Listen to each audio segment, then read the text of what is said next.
Hi everyone, my name is Sarah Mari.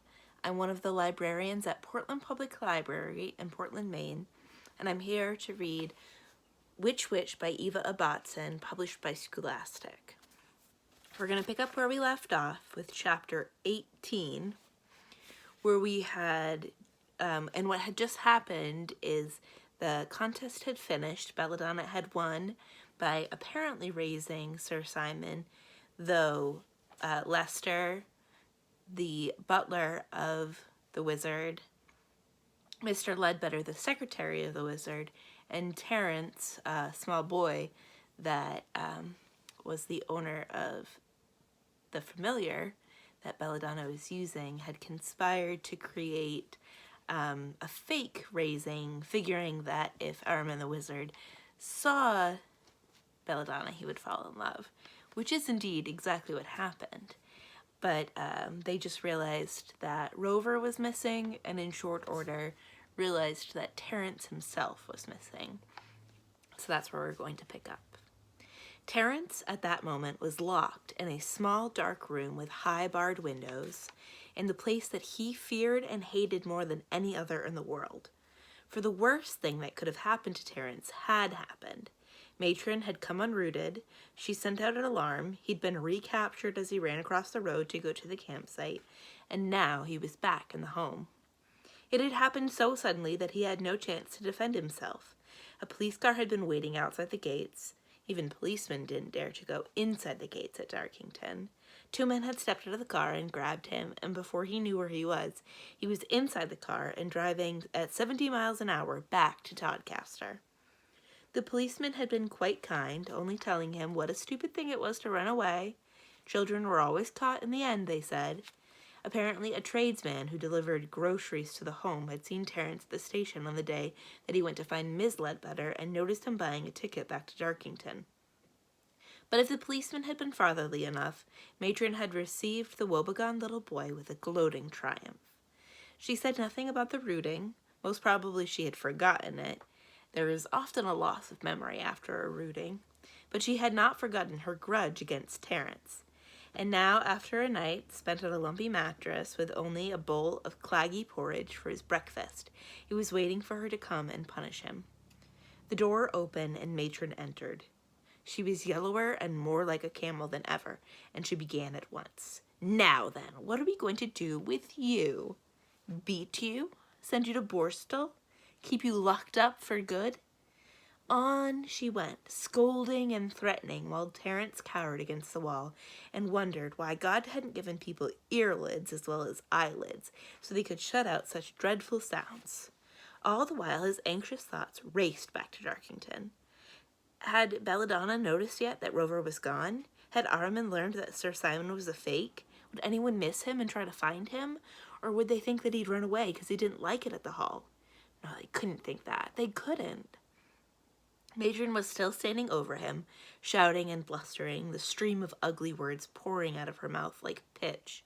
She'd have liked to hit Terence, to knock him against the wall, but there were stupid health inspectors who came around these days and made trouble. One actually had had the nerve to tell her that her methods were old-fashioned. Still, there were plenty of things that you could do that didn't leave marks. A pinch under the wrist, for examples. Matron had a special line in pinches. "Just so you remember, my boy, one squeak out of you, one more bit of trouble, and you'll stay in this room for the rest of your life. Do you understand?" Terence nodded. In the few hours since he'd been back at the home, all his sparkle and bounce had gone. Terence could stand the blackest magic and enjoy it, but unkindness and spite just finished him. And so the grayness and misery of the home closed over Terence once more. By the time he'd eaten his boiled fish and black-eyed potatoes at the scrubbed dining table, had his fingernails inspected, and put on his mackintosh for the boring walk they always took when there was no school, past the Formica factory, left of the gasworks, and back down the long road of seedy terrace houses, he'd almost forgotten that only a few hours ago life had been an exciting and wonderful thing. But just as the line of children, led by the assistant matron, a watery lady called Miss Kettle, was crossing the road back to the home, a strange thing happened. Terence heard his name called and looked up. He saw Miss Ledbetter carrying a shopping basket and waving her umbrella. "Wait," she shouted. "I want to speak to you." She marched up to Terence, ignoring Miss Kettle, who was wittering away at the head of the line, and said, "Just the person I wanted to see. Though what you're doing here, I don't know. I thought you were staying with my brother." "I was," said Terence, "but they caught me." He looked up at her eagerly. "If you could tell Mr. Ledbetter that I'm here, please, I don't want him to think—" "Come along, Terence Mugg, no loitering," called Miss Kettle sharply. But Miss Ledbetter, who had once thrown a drunken actor down 3 flights of stairs, was not at all cowed by Miss Kettle. What I was going to say, she said, bending down and speaking quickly into Terence's ear, was that I've just had a message from the hospital, from that poor Monty Moon. He's so sorry he had to let you down. It was the van, the one belonging to the electrician. Monty says the tires were worn to a shred, but he wouldn't listen. Anyway, they ran into a ditch on the way to Darkington, and the whole lot of them were taken to the hospital. Just cuts and bruises, but poor Monty didn't really come round till this morning. It was last night, wasn't it, that he was supposed to do the show?"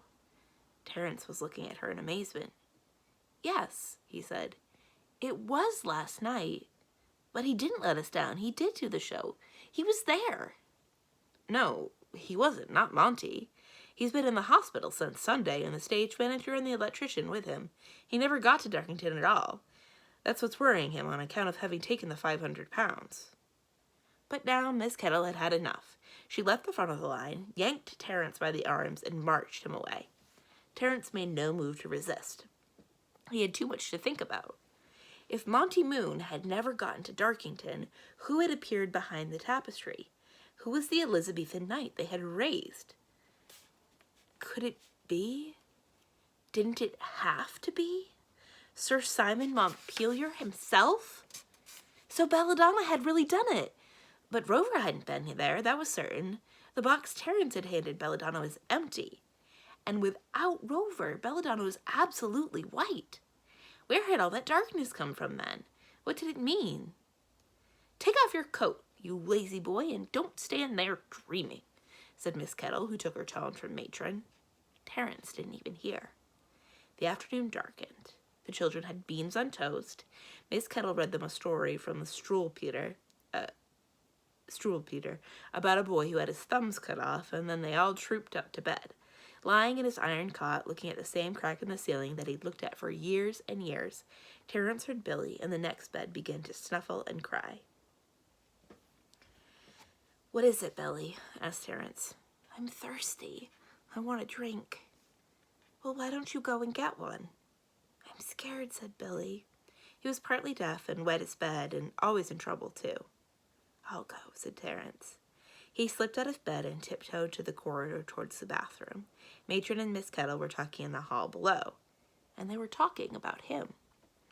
"Of course he's a troublemaker," said Miss Kettle. "But I've always felt, Matron, that you dislike him particularly." "Dislike him? Of course I dislike him, and I've every reason to. Look." She held up her hand, and Miss Kettle peered at it. "The little finger, do you mean?" "Yes," shouted Matron. "The little finger I do mean.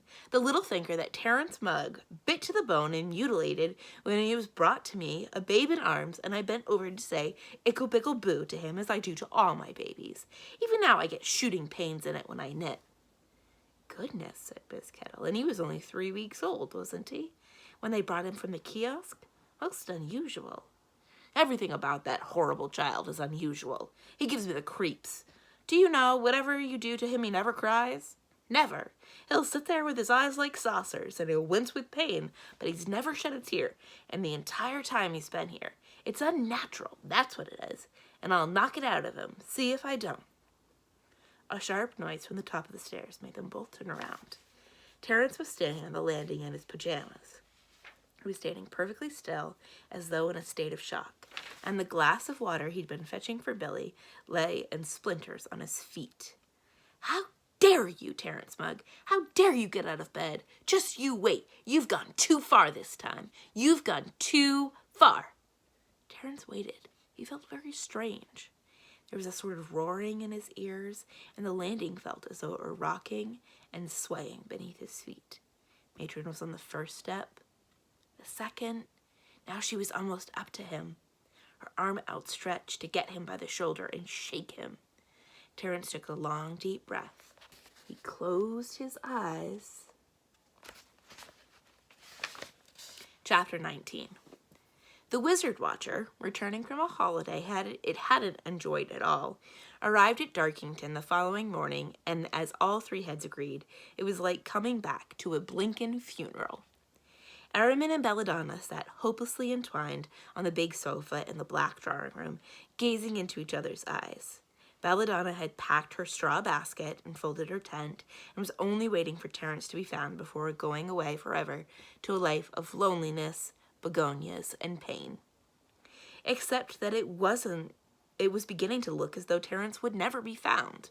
Mr. Ledbetter, who'd quite forgotten that the boy was not really his nephew, had rung every hospital in the district in case there'd been an accident, but no one had news of him, and the anxiety was dreadful. Meanwhile, the Kraken wasn't exactly helping by tottering back and forth, saying "Daddy" to Aramin and "Mommy" to Belladonna, and making both of them extremely wet. Nor did the wife-slayer take any notice of the fact that everyone was upset, but plashed up and down, droning on about how he smothered Lady Beatrice, strangled Lady Mary, and knocked off Lady Henrietta with a halibut. It was to this scene of misery that the Wizard Watcher returned, and it made no bones about saying that it wasn't the sort of homecoming that it expected. Not that Aramin was terribly pleased to see it. Not that Aramin wasn't terribly pleased to see it. He was, and he immediately introduced Belladonna, whom the monster took to at once. "Very nice," said the middle head, looking her up and down. "Better than all those goose-pimpled girls at Brighton," said the left head, who had not felt very happy at the seaside. "When's the wedding?" asked the right head. But this, of course, started all the unhappiness off again, and the lovers went back to the business of sighing and looking at each other's eyes, leaving the ogre and Mr. Ledbetter to explain the events that had led up to the day. The Wizard Watcher did what it could to cheer everyone up, but after half an hour, during which the Kraken kept trying to climb up its tail, Sir Simon told it in horrid detail what Lady Olivia had said to the lavatory assistant, and Aramin had declared for the 100th time that he would die without Belladonna. The monster had had enough. "Proper carrying on in here," said the middle head. "It's worse than Blackpool." "Let's go out and get some fresh air," said the right head. "Good idea," said the left head. "Get that little perisher off our tail, anyway." And twitching the Kraken carefully onto the floor, the monster waddled out to the park. An hour passed. Mr. Ledbetter had made a list of police stations, and was just about to pick up the phone to try again for news of Terence, when they heard the great oak door in the hall burst open with a resounding crash. Next came the sound of footsteps pounding upstairs, then the drawing-room door flew open as if pushed by a hurricane, and the Wizard Watcher came skidding into the room. Its heads were trembling, its eyes were blazing, and they could actually see its heart pounding in its chest. Never had anyone known the monster in such a state, and for a moment its excitement was such that it simply could not speak. Then the middle head began, and the other two joined in. "The new wizard cometh! He cometh! Right now he cometh!" Aramin rose with shaking knees and went to the window, and everyone followed him. Stumbling with exhaustion, his small face lifted to the windows of the hall, Terence Mugg was coming up the drive. Chapter 20. "Are you suggesting that we don't know our job?" said the middle head, looking very hurt. "Yes, are you? I mean, you made us, you know," said the left head. No, my dear fellow," said Aramin, who knew how sensitive the monster was. "It's just, well, you see, this is Ledbetter's nephew. We've all been rather anxious about him. Of course, you haven't met him. You were away during the contest. But that's who it is. Terence is the name. Terence Mugg." Terence was sitting on the sofa near Belladonna, who had rushed up to him, half carrying him into the room, and now was feeding him a cauliflower soup and bananas, pale things she'd been able to magic up quickly till Lester could get to the kitchen and rustle up a steak. And now he stood up. Already being with the people he had loved had made his cheeks glow and chased the weariness from his face. "Actually, sir," he began. "Actually, I think, maybe..." But here he broke off, really, because it was so difficult to explain. He didn't really believe it himself yet, and he had walked all the way from Todcaster rather than try anything that might not work and prove him wrong. So instead he felt in his pocket and took out a piece of string, an apple core, an India rubber, and at last a blue tin punched with holes. Terence opened up the tin. Inside was a small spider with hairy legs and a black cross on its back. "What is it?" asked Araman as they all craned forward. Terence swallowed. "It's matron, sir," he said. So then he began to explain, growing more and more confident as his story unfolded.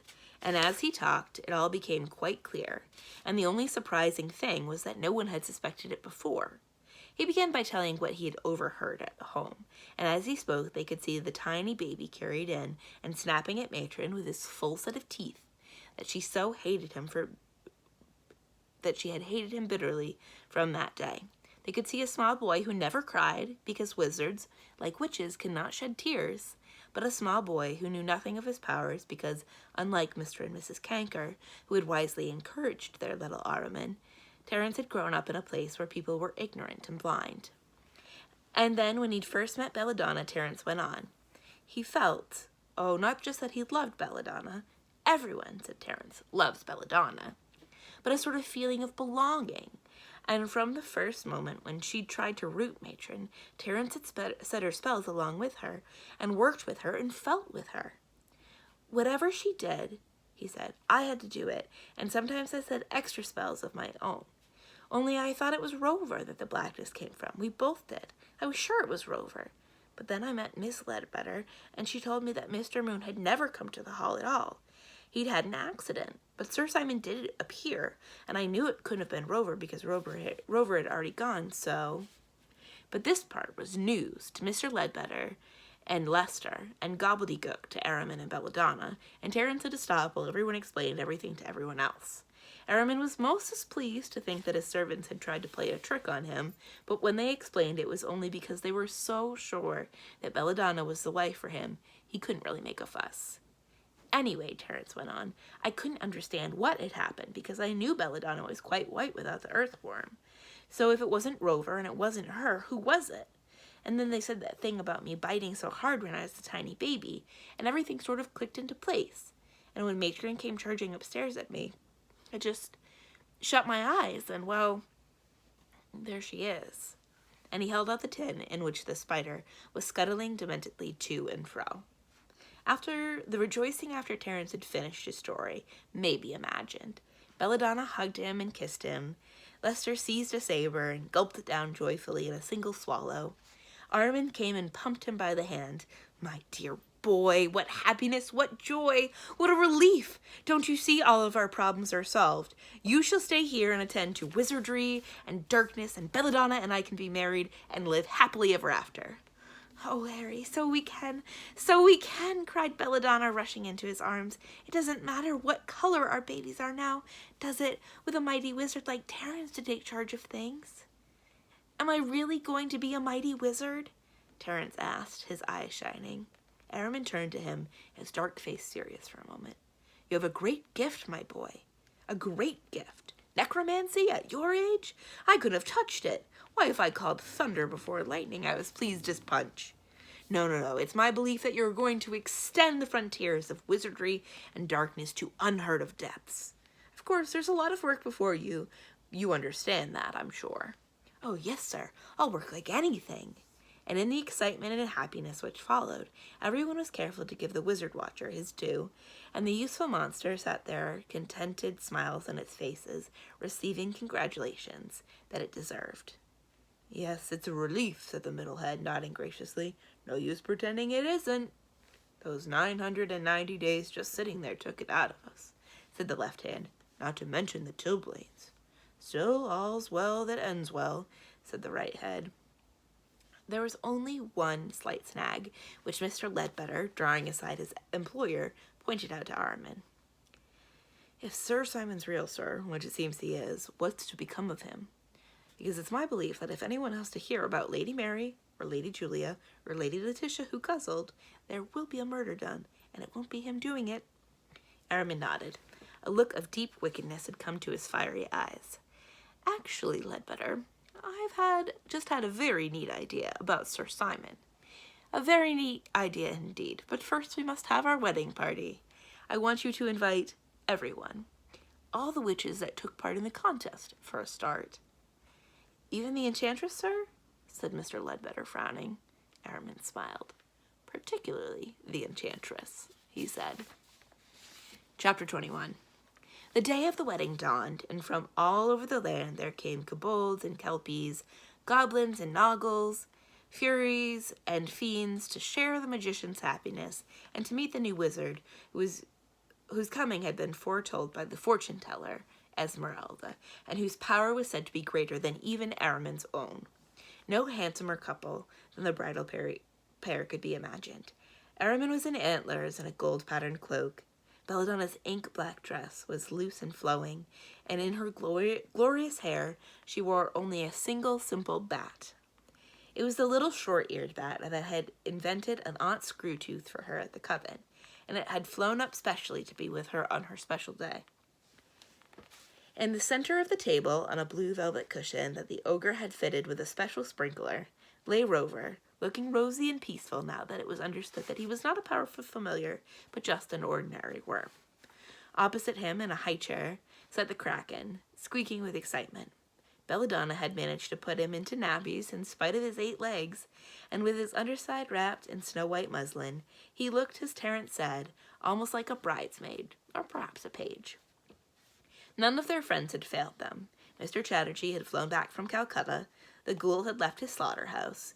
Even Miss Ledbetter, though she didn't hold with magic, was there bringing news of the Sunnyden's new matron, a fat, friendly lady whom the children loved. The old matron had been let loose in the rose garden, where she was making herself useful eating aphids and other insect pests, as spiders will. And the witches were there. However much they had sneered at Belladonna, now that she was Ms. Cankerd and Wizardess of the North, they were only too ready to be friendly. Belladonna, of course, forgave them everything. Not only that, but when the feasting and roistering had died down a little, she laid a hand on Aramin's arm and said, "Harry, shouldn't we grant everyone a wish? Isn't that the thing to do at weddings?" "Well, my treasure, if that's what you want. Of course, granting wishes isn't exactly black. Still, on such a happy day, we'll get Terence to do it. It will be good practice." It would take too long to tell what all the brownies and kelpies and noggles wanted, and anyway, it was mostly money. Mr. Chatterjee didn't need a wish because he'd tracked down the Princess Shari, the one who had been a penguin, and was engaged to be married. The ghoul and Miss Ledbetter didn't hold with wishes, and Ethel Feedbag had fallen asleep with her head on her plate and couldn't be roused. But Mother Bloodwort knew exactly what she wanted. "It's that turning myself young again spell," she said to Terence. "I can't get it right myself, but you can. About 20 I'd like to be, or maybe 18. Gladys Trotter was the name, and I'd like to be dressed nicely." But when the wish had been granted, and Mother Bloodwort stood staring into the mirror at the young girl she had been, an odd look spread across her face. I don't like it, she said at last. "I'm sorry, but you'll have to turn me back again. All that swollen flesh and all those bulgy pink cheeks. And what did I want that hair for?" So Terence turned her back again, and the old woman went back to contentedly live in her shack, where she lived for many more years, being sometimes a coffee table and sometimes a witch, and not doing any harm to anyone because she had forgotten how. After that, it was Mabel Rack's turn, and what she wanted was to have her legs turned back into a mermaid's tail. She was sick of them itching, and she was sick of humping Doris about in a polyethylene bucket, and she felt bad, she said, about the way that she had treated her aunts. "For when all's said and done, water's thicker than blood, and you can't beat a wet family," said Mabel. "So if you'll drop me from that bed of cliff where I did my trick, I'll find them soon enough."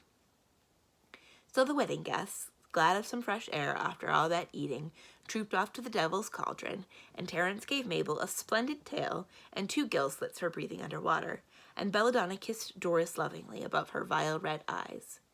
And sure enough, as Mabel hit the waves, they could all see, distinctly, a set of plump and motherly arms pulling the witch and her octopus down in the foam. But when Nancy Shudder told the boy what she wanted, Terence turned pale, for what Nancy wanted was no less than impossible. She wanted Terence to reverse the bottomless hole, to turn it inside out, and see if somewhere in its bottomlessness her sister Nora might be found. I don't know if I can do that, said Terence anxiously. But with Aramin's hand resting reassuringly on his shoulder, he walked bravely to the east lawn, and the wedding guests followed. If anyone had doubted up to then that Terence was a great and mighty wizard, they did not doubt it again. For Terence just walked up to the hole with its notices saying danger and keep out, and took them down. Next, with his shoes, he scuffled out the pinnacle of protection, and then he stepped forward and spoke to the hole. No one heard the words that he used. What passed between him and it remains a secret until the end of time, but the hole obeyed him. It knew its master, and with a frightful scream, a roaring judder, and a fearful lurch, it gave up its bottomless, turned inside out, and from its newfound bottom dredged up the crumpled, bewildered body of Nancy Shouter's twin. "Nora!" cried Nancy, rushing forward and sending her chickens flying. "Nancy!" cried Nora, rushing into her sister's arm. Taking no notice of anything, the two sisters stood there hugging each other and laughing for joy. Then, "You look like a proper mess," said Nancy Shouter. "You're all crumpled." "Of course I'm crumpled, you stupid stick," said Nora. "What do you expect? You shouldn't have pushed me in the hole in the first place." "I didn't push you, you fell." "I didn't. You did." And quarreling happily, the two sisters picked up their chickens and walked away. But when Terence, carried shouldered high by the wedding guests, got back to the banquet hall to grant the enchantress her wish, he found her chair empty except for a pair of moth-eaten stays, which she had bought in the Portobello Road and poisoned in her parlor. Madame Olympia, it seemed, had returned to London, and with her had gone no less a person than Sir Simon Montpelier. "So my plan worked," said Aramin gleefully, rubbing his hands. "I'd say it worked," said the ogre. Put the love potion in each of their drinks like you told me to, and you should have seen them. The Plasher down on his knees asking her to marry him and measuring her neck for a noose at the same time, and her accepting him and trying to get a squint at his molars to see how they'd look at her necklace. I nearly died." "A well-matched pair," said Aramin. "I wonder which one of them will knock the other off first." He turned to Belladonna. "Am I not clever, my little kitten?" And Belladonna, gazing adoringly at him, said, "The cleverest person in the world." But the best part of any party is the bit where the guests have gone and the family is left alone, tired and content. Terence lay on the hearthrug, chattering to Rover. Lester was sharpening his bedtime sword. Aramin had taken off his antlers, and he and Belladonna were curled up on the sofa making plans. They were going to build a little house on the other side of the park, quite close to the hall, but not too close, so that Terence would learn to manage on his own. Aramin was going to write a book, and Mr. Ledbetter was already wondering how to stop the magician jumbling up the pages and getting the typewriter ribbon jammed up and putting the carbon paper in the wrong way around. So happy and peaceful did everyone feel that it was quite a while before they noticed that the wizard watcher wasn't quite itself. Its round and beautiful eyes were suspiciously moist, and it was allowing the kraken to slide down its tail as though it didn't really care what happened. "Is anything the matter?" asked Aramin. Now he'd come to think of it, the watcher hadn't really been itself at the party.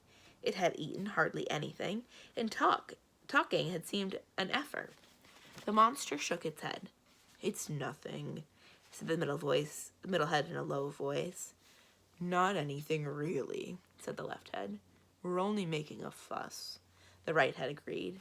By this time, of course, everyone was desperate, and Terence, who had loved the monster from the first moment that he saw it, put down Rover and came over, quite pop-eyed with concern. "Please," said Aramin, "you must tell us. That's what friends are for, to share things with." The monster sighed heavily. "Well," said the middle head, "it's obvious, really, isn't it?" "I mean, what are wizard watchers for?" said the left head. "They're for watching for wizards, aren't they?" put in the right head. "So when a wizard's been found," said the middle head, "there isn't much use for a wizard watcher, is there?" "Sort of spare, a wizard watcher is then, isn't he?" said the left head. "You could say useless, redundant, finished," said the right head, dashing away a tear. There was an absolute ghastly silence while everyone took in the monster's grief and pain. Then Belladonna stepped forward, her eyes alight. "How could you be so foolish?" she said to the three heads. Surely you know that wizard watchers aren't just watching for wizards. They are also for watching over wizards. I thought everyone knew that. The monster lifted its heads. Terence might be a mighty and terrible wizard, but he is a very young one, Belladonna went on, with the little boy nodded eagerly. And skinny with it, said the middle head. Undernourished, you could say, said the right head. Short of sleep, I shouldn't wonder, said the left head. It's my belief that a cup of warm milk in the middle of the day wouldn't hurt. Or some hot soup at night. Can't beat hot soup, I say. And plenty of fresh air. Everyone sighed with relief. The monster had withdrawn into a corner, busy and interested, and they could hear it working out a routine in which a young wizard could light and smite and blast and wizard, but sensibly. You'll be all right now, said Belladonna, drawing the little boy close. And the wizard, who in years to come would be known as Mug the Magnificent, Flayer of the Foolish, and Master of the Shades, looked up at her with shining mud-colored eyes and said, Oh yes, there will be no one in the world as right as me. And that's the end of that book. I hope you enjoyed it.